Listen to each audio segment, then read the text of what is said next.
La symptomatologie peut être d'intensité variable, mais elle est quand même reconnue comme très douloureuse, c'est-à-dire elle est chiffrée, vous savez qu'on a l'habitude de chiffrer ça sur des échelles visuelles, de 7 à 10 pour 40% des femmes. Donc c'est quand même beaucoup parmi celles qui souffrent de règles.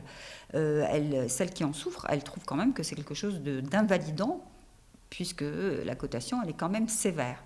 Alors ça regroupe des douleurs dans le bas-ventre, comme des contractions, ça peut être associé à des troubles digestifs, des nausées, des vomissements, de la diarrhée. C'est plus ou moins handicapant selon les patients. Il faut consulter, on se rend compte qu'il y a finalement peu de femmes qui consultent, quelquefois elles attendent 2 à 3 ans après avoir vécu 2-3 années de règles douloureuses pour consulter un professionnel de santé. 58% qui n'a jamais consulté, et celles qui consultent attendent donc entre 2 à 3 ans pour consulter.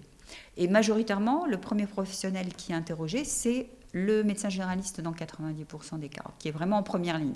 D'où l'importance de la sensibilisation des professionnels de santé. Les gynécologues sont sans doute plus réceptifs, mais ce n'est pas nous qui interviendrons majoritairement en première intention.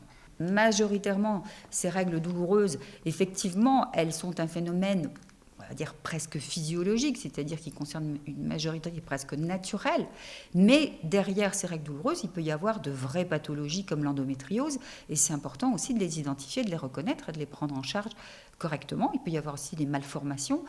Alors c'est une minorité de cas, mais c'est essentiel de les diagnostiquer. Les réponses sont multiples selon les besoins de la femme, si elle a un besoin contraceptif ou pas, mais on dispose de beaucoup de molécules qui sont vraiment été commercialisées pour ça, qui ont l'AMM, l'autorisation de mise sur le marché pour le traitement des dysménorrhées. Ça peut être des antalgiques purs aussi, et quand vraiment on ne s'en sort pas, on peut être amené à prescrire la pilule contraceptive, qui sera très souvent très efficace, mais pas toujours. Quelquefois, il faudra vraiment recourir à des traitements très spécifiques, des pilules en continu qui vont le plus souvent être très efficaces à ce moment-là.